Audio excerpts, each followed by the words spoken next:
Watu wangu kuna maswali fulani nimeishi kujiuliza bana. Nimeishi kushangazwa na mambo fulani bana.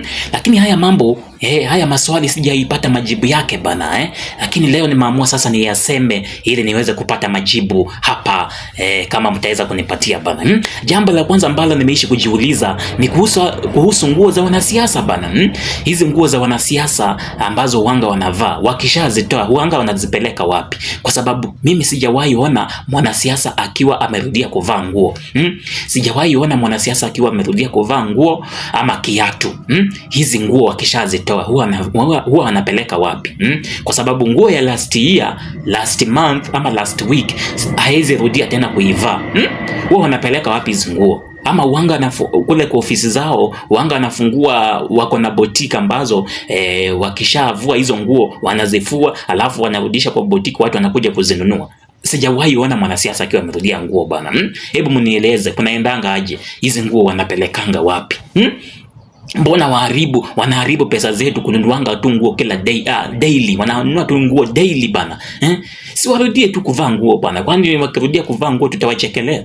Hebu mnieleze kwa nini huanga hawarudii kuvaa nguo?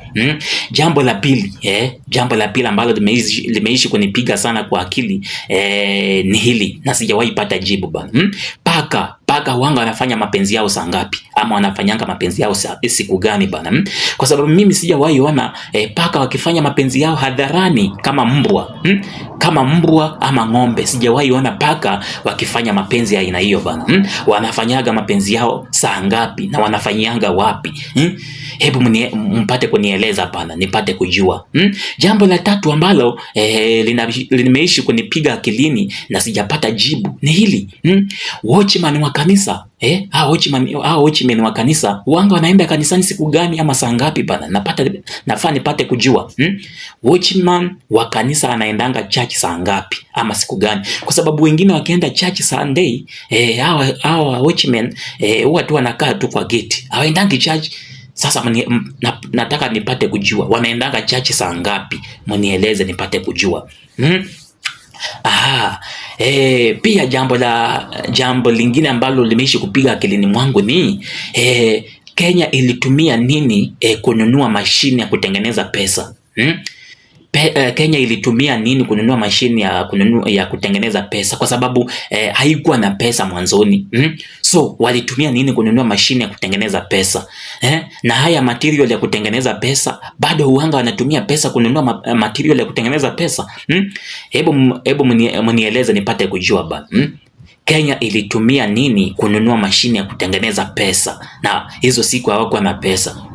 Hebu mnieleze nipate kujua. Kuna jambo lingine sijaipata jibu bana. Kuna jambo lingine sijaipata jibu. Kwa nini kuna watchman police station?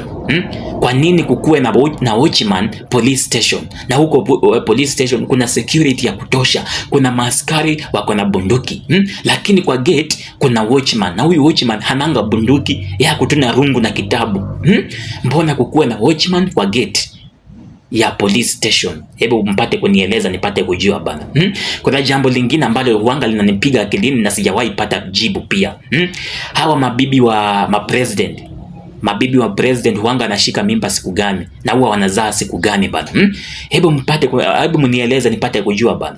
Hawa mabibi wa president sijawahi ona wakiwa na mimba. Ama wakiwa na mimba wanga anaenda kujificha. Hebu mnieleze nipate kujua, kwa sababu sijawahi ona president bibi yake akiwa na mimba ama anaenda kujifungua. Mnieleze wanashikanga mimba siku gani na wanaenda kujifungulia wapi? Nataka nipate kujua hapo. Kuna jambo lingine ambalo sijaipata jibu. Huyu mtu wa kwanza kudiscover wizi, mwizi wa kwanza kujua kwamba kuna wizi, alijuaje kwamba mtu anafaa kujificha ili asionekane ndiye aende aibe? Alijuaje kwamba ndio uende uibe inafaa ujifiche ndio usionekane? Mbona asiibe tu hadharani tukiona bana? Mbona alidiscover hiyo kwamba unafaa ujifiche ndio uende uibe, ndio usionekane, ndio uende uibe? Hebu mpate kunieleza. Na pia jambo la mwisho ambalo limeishi kupiga akilini mwangu ni hili. Hawa mapastors huwa wanaomba nyumbani mwao before wakule. Lakini wakienda hotelini hawaombangi, wakipewa chakula wanga hawaombi, ama wanaomba kimoyomoyo. Mbona wanga hawaombi hotelini wakipewa chakula, lakini kwa nyumba zao huwa wanaombea chakula? Hebu mnieleze nipate kujua bana, kwa sababu haya mambo yameishi kupiga akilini mwangu bila majibu bana. Hebu leo mnipatie majibu nipate kujua pia mimi bana.